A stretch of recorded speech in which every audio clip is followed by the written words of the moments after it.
music is just it's so moving, it's so grand and mystical. Hello and welcome, or welcome back if you've already watched part 1. This is part 2 and you can watch part 1 if you just click here. By the way, thank you so much because so many of you were so kind in your comments, so encouraging to my reactions, so that was really uplifting. I can't believe that was only part 1. I mean, there is just so much in just half the film. I'm really looking forward to watching this part and reacting along to it. Just to reiterate that I'm reacting as a priest. So grab a drink, grab some popcorn, get comfortable and join me by this fire as we watch Lord of the Rings, The Fellowship of the Rings, extended version, part 2. Tis a feather, and as hard as dragon scales. Let me see you put it on. Come on. Oh. My old ring. Oh, I remember this is the creepy bit coming up. To hold it. Doesn't matter if you've seen it before. One last time.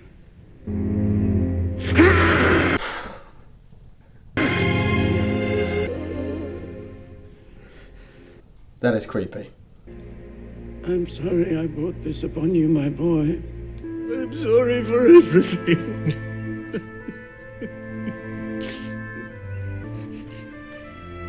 So he does understand that it's a burden. The ring bearer is setting out on the quest of Mount Durin. And there you go. They set out on a great adventure. They set out into the unknown. That is what life is. I think we forget that sometimes in our culture today because we're so obsessed with our comforts and controlling things so that everything is predictable. But that is not how the Bible perceives life. That even if you're following God's will, you go into the unknown. But I love as well the idea that it's not an individualistic or insular thing.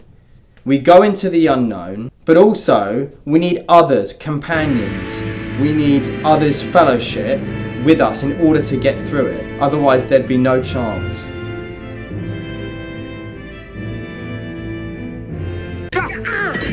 Sorry! Get him!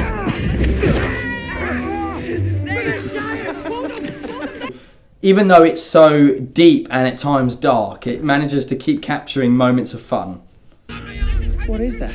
Nothing, it's just a wisp of cloud. It's moving fast. Against the wind.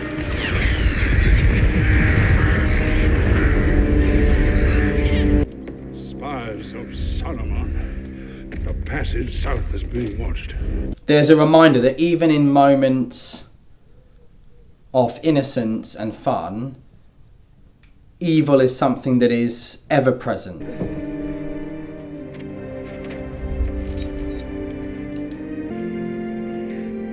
A moment of temptation. You know, he was the one that believed that we could use this ring to overcome things. It is a strange fate that we should suffer so much fear and doubt over so small a thing.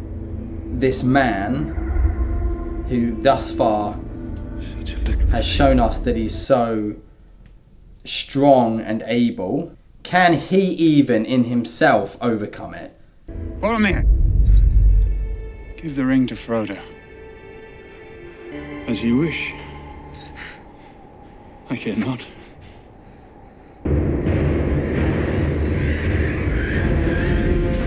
Now the Bible never says that hell is, you know, physically or geographically located below and heaven above, but there is imagery of that, and so there's no coincidence here.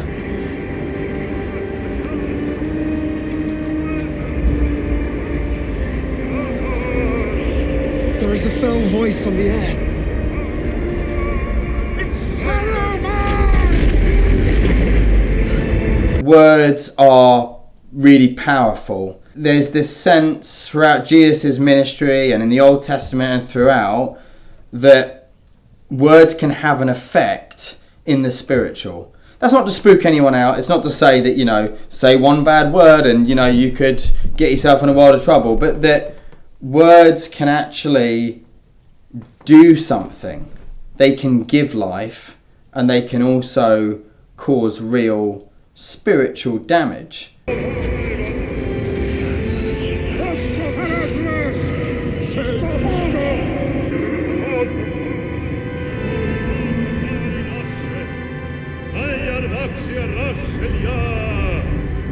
And so here we see the battle of the two.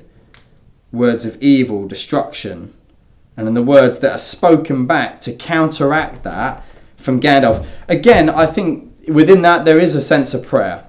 There's a sense that, we can pray. Sometimes we can find ourselves, communities and even places in spiritual desolation where you'll do lots of practical things that you would think, this is going to bring this situation out of desolation, and that actually none of that practical stuff works. What's needed is prayer.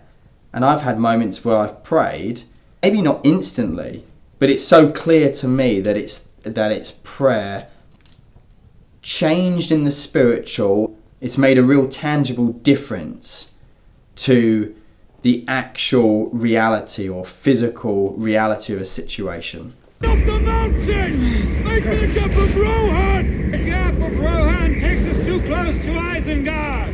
We're gonna pass over the mountain. Let us go under it. Let us go through the mines of Moria. Let the ring bearer decide. I could be wrong. Please tell me in the comments if I am wrong. But it seems to me that Gandalf clearly is the leader. He's the one that has the wisdom. He's the one that calls sort of the last shots. But he actually shows a really healthy sense of leadership. The type of leadership that the Bible promotes, which is leading from serving at times. Sometimes it comes to you to make the decision, to have the confidence in yourself. To be a true leader, you don't hoard that power. You actually understand that you don't know everything, that you have weaknesses, that others have gifts that you don't have. You lead from a position of being behind and supporting other people's decisions. So it's really cool here that Gandalf actually says that the ring bearer should choose. Now, again, I don't know enough about what the books say, but to me, watching this, it seems like Frodo or one of the hobbits are the last people I would ask. They're not experienced warriors. They're the ones that have never gone out into the big wide world. They don't even really seem to understand the world or the evil or what is out there. And yet, Gandalf says it should be the ring bearer who decides. Dwarf doors are invisible when closed. Yes, Gimli, their own masters cannot find them if their secrets are forgotten. Why doesn't that surprise me? I think we already saw hints that dwarves and elves don't tend to get along. It mirrors only starlight and moonlight.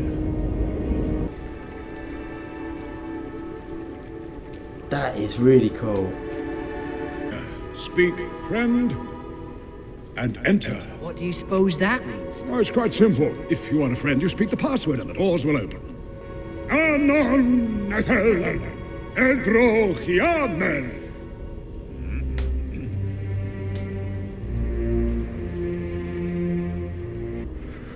What are you going to do then? Knock your head against these doors, Peregrine Took, and if that does not shatter them, and I am allowed a little peace from foolish questions, I will try to find the opening words.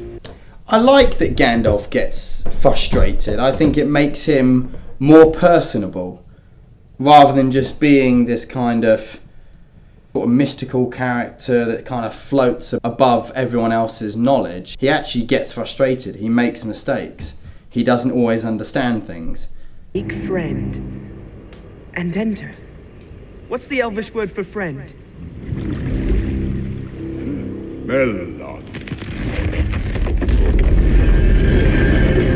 Nice.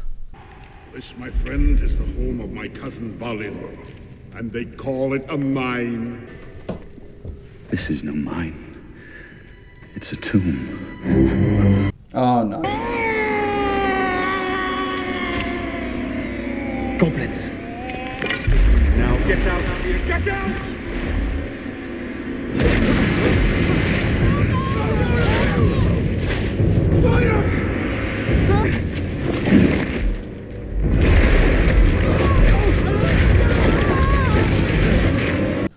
Oh gosh.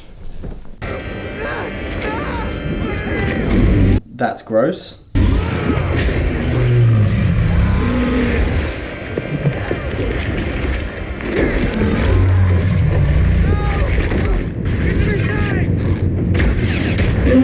So cool. That's not by chance, is it? That Frodo was the one that sea monster plucked out of the Fellowship. So I wonder why it knows that he's got the ring. There's a spirit of evil guiding those things open to evil against this ring going to where it needs to go in order for good to prevail. We now have but one choice. We must face the long dark of Moria. They have to walk through darkness in order to reach the other side. They need to go through the valley of the shadow of death.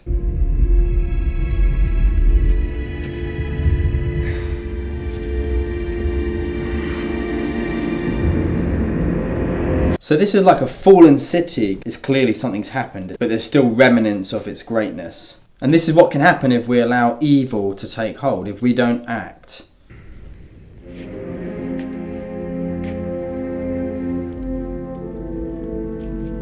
Ah. There's something down there. It's Gollum. Oh, Gollum, yes. Gollum. He's been following us for 3 days.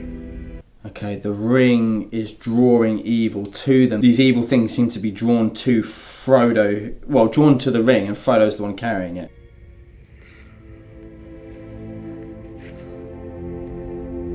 I wish the ring had never come to me. I wish none of this had happened. So do all who live to see such times. But that is not for them to decide. All we have to decide is what to do with the time that is given to us. Wow, what a great bit of wisdom coming at you today from Lord of the Rings, from Gandalf himself. So do all who have to go through such times. Even though our generation and our culture today, in many ways in the West, is living through, arguably the easiest time in history, with the most comforts and the most things that are expendable to us. And yet we still moan, we still complain. And the advice there is not to complain. It's just to accept that everyone who goes through these times wishes it hadn't come to them, that they didn't have to go through it. But that is not our job. It's not our job to tell God we shouldn't be going through this, or that actually things aren't as they should be or right. Now, of course, there's some things we can change. There are other forces at work in this world, Frodo, besides the will of evil. And to understand that we've clearly been put here for a reason. All we can do is decide what we do with the time that we're given. Behold, the great realm and dwarf city of Dwalodelf. Well, there's an eye-opener and no mistake.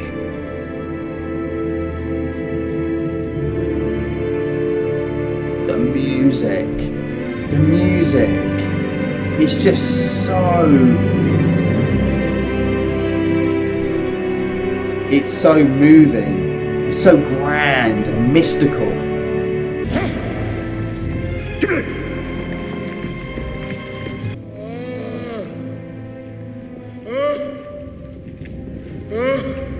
Here lies Balin. So is that a family member, Gimli's? I don't know. But he's clearly lost someone that means a lot to him. You cannot get out. They are coming.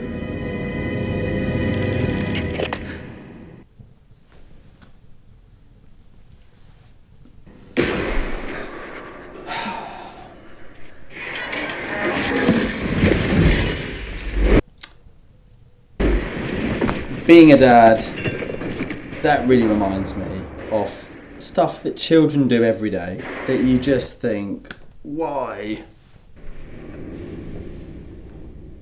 That is something one of my children would do in that moment.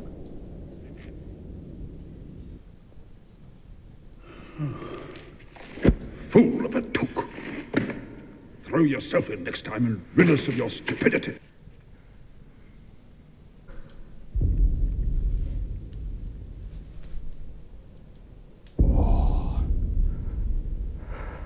Here it comes. Evil is conjuring up. Frodo. Orcs. I thought when they first entered this cave that they said it was goblins. So are they goblins and orcs here? Also, could someone tell me, are goblins or orcs meant to be more powerful? Which one's the more feared foe? Get back! Stay close to Gandalf! Teamwork. They have a cave troll. Moments of adversary bring people together, that's for sure. Dwarves and elves and men. This sort of weaponry is so much more awesome than like a modern gun or something.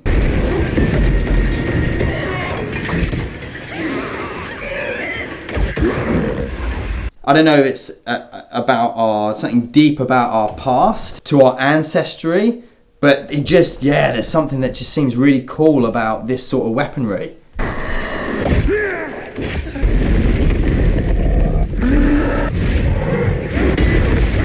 The action is just brilliant.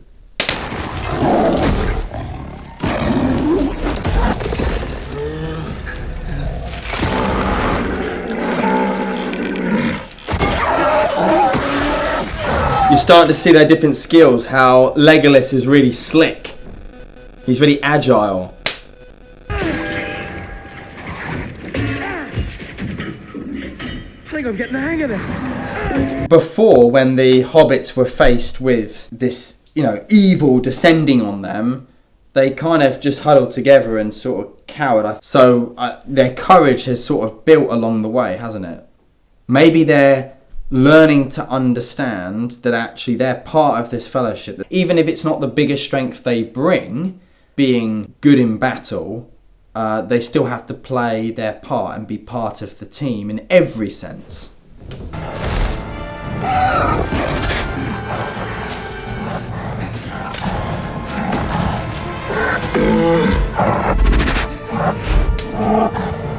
See, again, the evil thing that I imagine doesn't have much intelligence, it's obviously drawn to the ring. Once again, it's Frodo is the one that is picked out.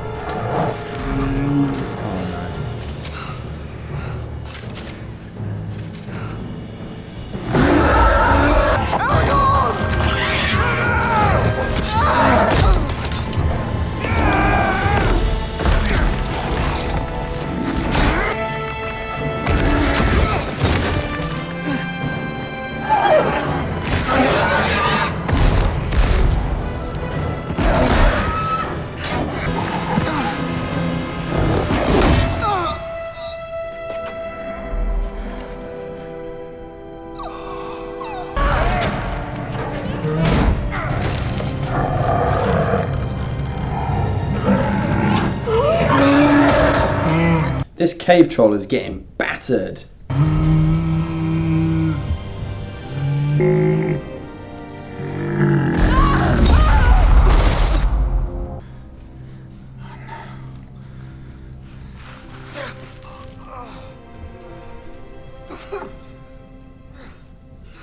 He's still alive. He should be dead. Mithril.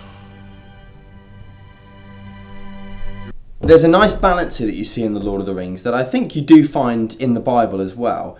The fact that miracles do happen, that the spiritual is at work, and yet there are practical things that we can do and should do in order to not just leave it down to mere chant. There is, it seems like a bit of a miracle, but actually it's mixed with the fact that Frodo has played his part. To the bridge of Khazad-dûm.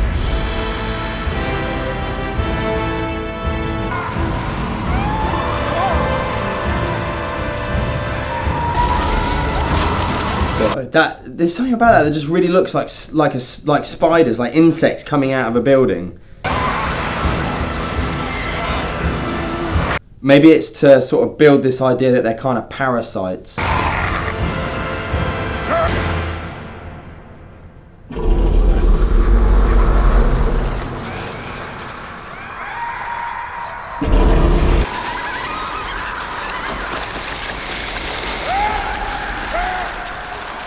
Maybe there's evil that's so evil that even things that side with evil are scared of it.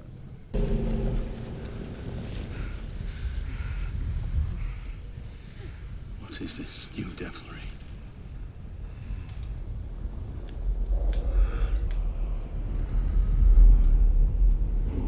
I am no expert in acting, but I feel like that is amazing acting to hold the tension there. A Balrog. A demon of the ancient world. Run!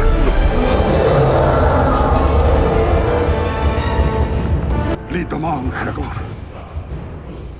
The bridge is near. Do as I say! Swords are no more use here. To have the wisdom, the humility to understand that actually there are things in this world that are greater than you. There are things in this world that you can't overcome in your own strength.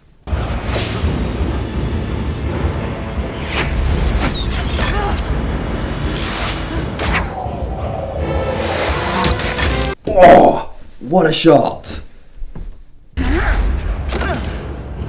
Nobody tosses a dwarf.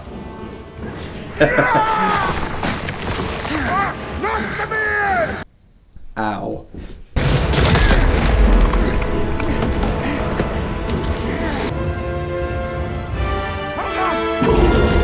I've been in this situation many times when I've seen a gap and I think, oh, I could jump that. And then you run up to it and you hesitate and you stop and you think, oh, I don't know, something won't let you. It's like touch and go, isn't it?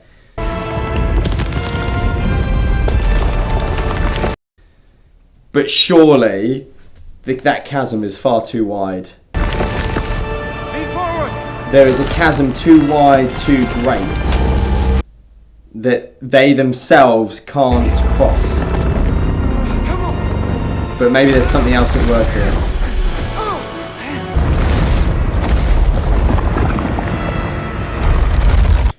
I know it's not the devil, but they referred to it as what is this devilry, and fire, horns. It looks like how we would portray a devil. That's a really cool image of this bridge that they have to cross over. It's like on one side of the bridge is death, destruction, is desolation. On the other side of the bridge perhaps could be hope, safety. And it's interesting that Gandalf is last in line now. That a good leader knows to lead sometimes from behind. That they lead from the back so that they can protect the others. You cannot pass! Gandalf! It feels very much like the sense of the Good Shepherd. The Good Shepherd knows his sheep. he lays his life down for them. I am the servant of the secret fire, wielder of the flame of Arnor. The dark fire will not avail you, flame of Udun! And then in this bridge between death and life stands who? Go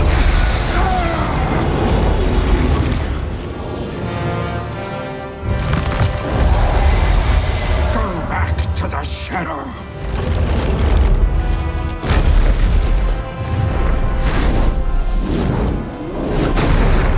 You shall not pass! As someone who knows the Bible and the imagery of Scripture, you can't help but see Moses there with the staff parting the Red Sea when death and destruction is descending on his people. Moses parts it through the power that he possesses through God. Again, not saying he's Jesus, but I can't help but see the imagery of what Jesus did. The bridge between death and life and spiritual evil that wants to destroy all of humanity, all people. Fly, you fools! Gandalf recognises there's a greater cause. You need to carry on. You need to go forward. There's just imagery of Jesus there telling the disciples to go on. The Great Commission where he sends them out into all the world. I have done another short video on this little scene.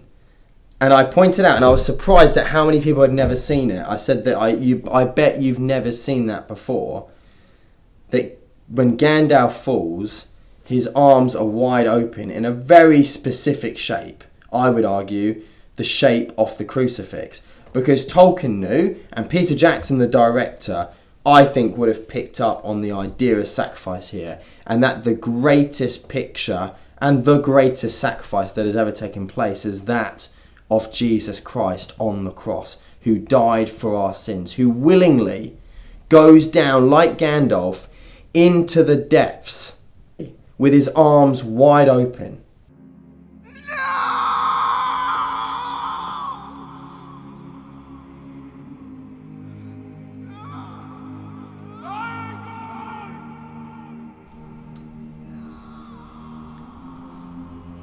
Aragorn there, I just think captures in just his facial expressions the bewilderment that this isn't how this was meant to go. And I think it's very similar to that of the disciples. They didn't get it. They didn't understand what Jesus had to do, even though he told them.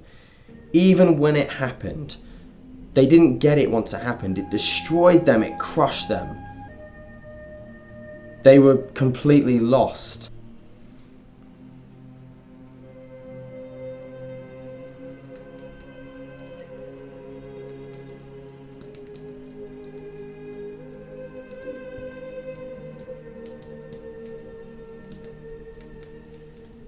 Boromir, Legolas, Gimli, get them up. On your feet, Sam. Frodo? Frodo! What a great example, especially for our culture today, of what masculinity, true masculinity is. That they lose their leader and Aragorn steps into that. He doesn't have to battle for it. He doesn't, take it by force. He's just the one who naturally steps up. He's not unemotional. It's so clear, we saw in that scene, that this has taken him back, that there is emotion there. But he knows that he has to corral and he has to give them momentum. Otherwise, destruction is going to overcome them all. And so he wants to keep them going. And then even in that, he doesn't just moan at them. He literally takes the action of going over, picking them up himself, giving them a tap on the shoulder, pursuing the one that's lost, Frodo, going after him. That's true manliness. That's true leadership. Things that were, things that are, and some things that have not yet come to pass.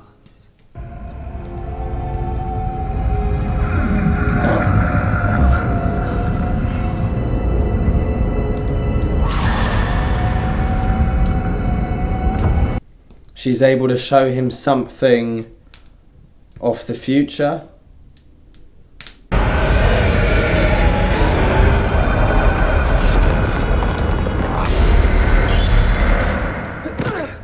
It is what will come to pass if you should fail. Oh, if you should fail, that's what will happen. I will give you the One Ring. You offer it to me freely. I do not deny that my heart has greatly desired this. In place of a Dark Lord, you would have a queen!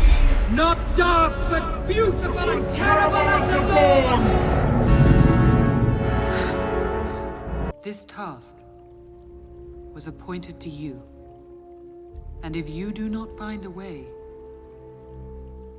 no one will. I don't think I quite understand this scene. I think if someone can give me a bit of context, that would be really great in the comments. Going off my angelic theory that they kind of represent a bit of the angelic, is it like another example that shows that anyone, doesn't matter how good we think they are, or even if they're the Lady of Light, that they can be tempted by this power? And there's a sense of that within Christianity, that even angels had fallen. That's what demons and what Satan himself is a fallen angel.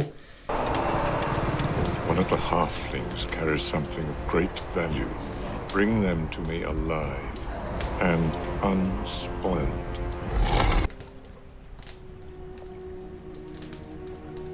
Long have I desired to look upon the king. Something of history there, and I wonder if it's a symbol to say that they're now crossing over into something that goes beyond just their mission. It's something that will impact for the rest of time. Pay no heed to them. Where's Frodo? Why has he gone off alone? Of all the people, why would you go off alone? None of us should wander alone. Exactly. I know why you seek solitude. You suffer. I see it day by day. You sure you do not suffer needlessly? He's dressing it even to himself as a virtue, what he's trying to do. I ask only for the strength to defend my people. If you would but lend me the ring. No. Goodbye! Give it to me!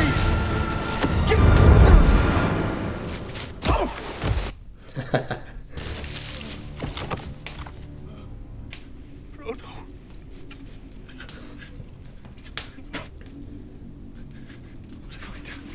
Have you ever done that? I certainly have, where I have felt that overtaken by something. I have felt that sin in me. I end up being the person I don't want to be and doing the things I don't want to do. Very similar to what Paul says. I think he says something almost just like that we do the things we don't want to do and we don't do the things we do want to do. Frodo? Let's take him, Boromir. Where is the ring? Stay away! I swore to protect you. Can you protect me from yourself?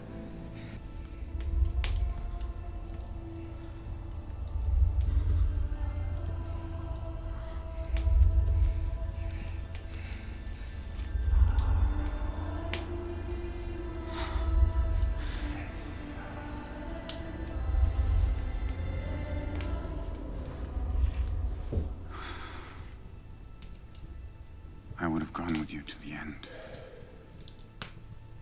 Into the very fires of Mordor. And there is the juxtaposition. You have Boromir, who's not offered the ring, but can't help but to ask for it. See, Aragorn is almost asked the question, would he take it? And no, he understands his place. I think there's some parallels there of Jesus when he was offered bread. He says that no man lives by bread alone. He understands that there is a greater mission, that there is a greater cause and a greater being who supplies for his needs. Because Jesus was tempted. He was fully man. And I think you see something of this in Aragorn. I'm not saying he's Jesus. You know, his masculinity is tempered. His, he has calmness, but he also has aggression when he needs to be. He is sacrificial.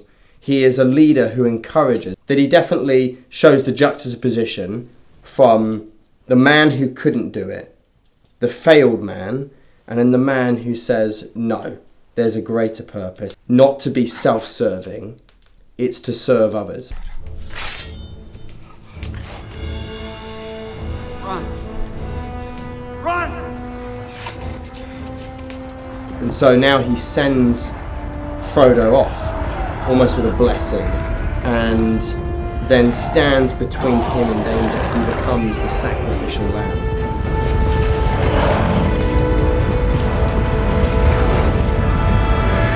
Is that not just so cool?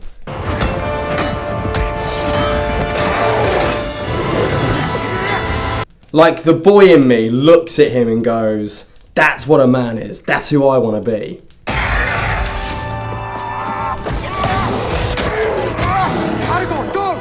And now you're seeing almost the core of the warrior team. Frodo!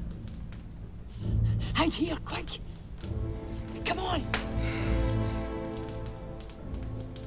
What's he doing?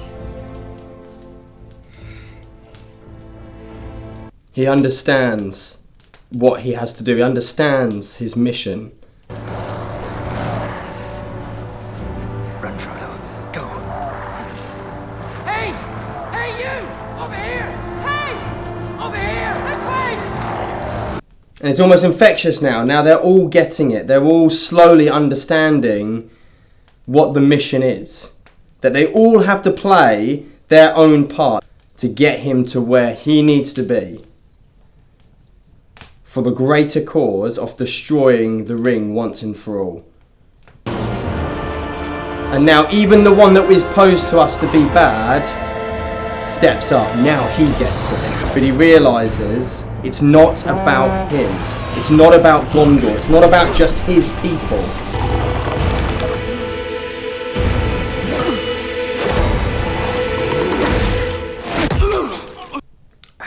No. No.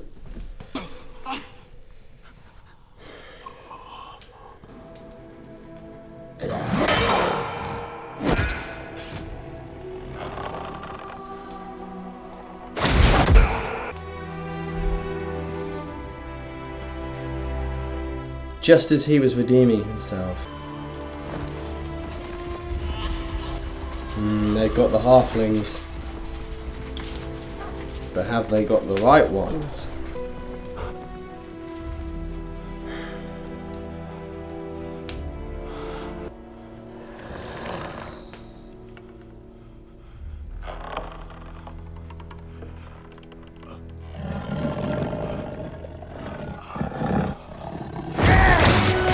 There he is.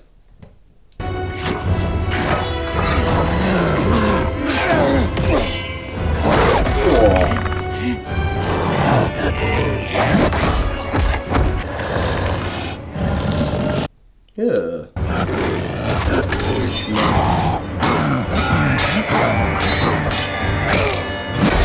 Wow.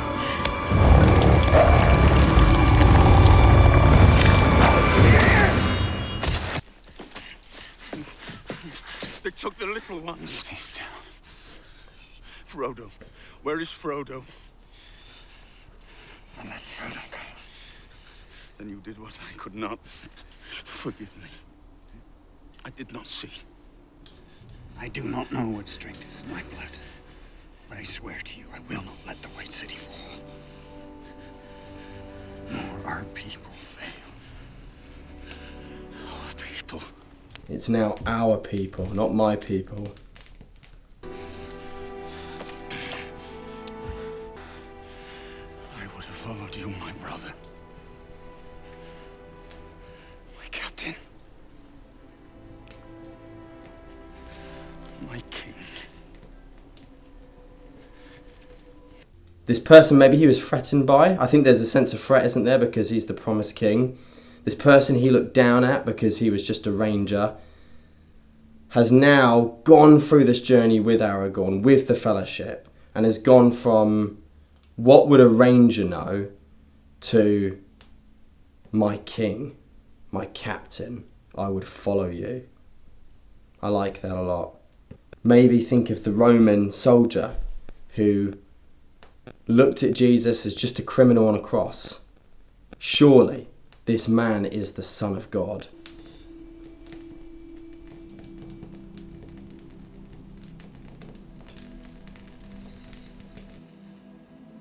Peace. Son of God. Whoa, what a beautiful moment. They will look for his coming from the White Tower, but he will not return.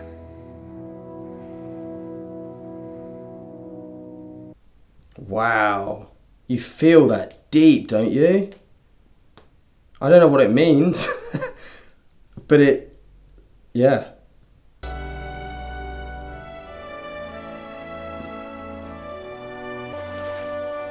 Not alone! Mr. Frodo! No, Sam. Go back, Sam! I'm going to Mordor alone. Of course you are. And I'm Wow. coming with you! What a lovely image of friendship.